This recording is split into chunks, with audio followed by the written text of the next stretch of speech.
Iran అధ్యక్షుడు Ebrahim Raisi మృతిపై ప్రపంచ దేశాలు దిగ్భ్రాంతి వ్యక్తం చేస్తున్నాయి.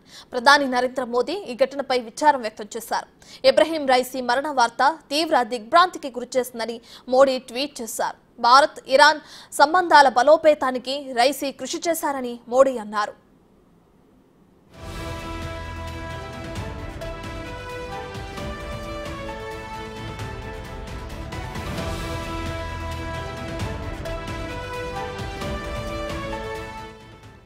ఇరాన్తో భారత్కు చాలా కాలంగా సత్సంబంధాలున్నాయి. ఇండియాకు చమురు సరఫరా చేసే దేశాల్లో ఇరాన్ ఒకటి. అణు కార్యక్రమం కారణంగా ఇరాన్పై అంతర్జాతీయ ఆంక్షలు విధించడానికి ముందు భారత్ పెద్ద ఎత్తున ఆ దేశం నుంచే చమురు దిగుమతి చేసుకుంది. అప్పట్లో ఇరాన్ భారతదేశానికి రెండవ అతిపెద్ద చమురు ఎగుమతిదారుగా ఉండేది. అంతర్జాతీయ ఆంక్షలు ఉన్నప్పటికీ ఇరాన్తో భారత్ జాగ్రత్తగా సంబంధాలను కొనసాగిస్తుంది.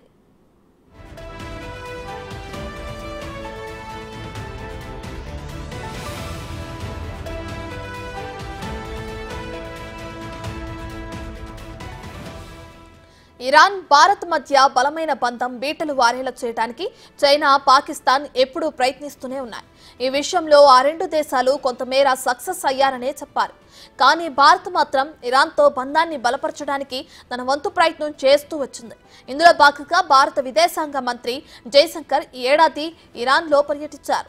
ఈ పర్యటనలో చాబహార్ ఒప్పందంపై చర్చ జరిగింది.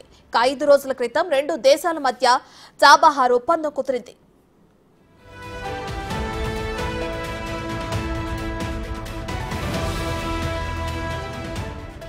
ఈ ఒప్పందం ప్రకారం ఇరాన్లో తీర పట్టణమైన చాబహార్లోని షాహిద్ బెహస్తీ పోర్టు నిర్వహణకు భారత్ అనుమతి లభించింది. 5 ఏళ్ల పాటు భారత్ దీన్ని నిర్వహించనుంది. India ports global limited, ports and maritime organisation of Iran మధ్య ఈ ఒప్పందం కుదిరింది. చాబహార్ పోర్టు భారత ఆధీనంలో పాకిస్తాన్తో సంబంధం లేకుండా ఇరాన్తో పాటు గల్ఫ్ దేశాలతో వాణిజ్య సంబంధాలు మెరుగుపడతాయి. అంతేకాదు ఆసియా, యూరప్ దేశాలతో విదేశాంగ విధానం బలపడుతుంది.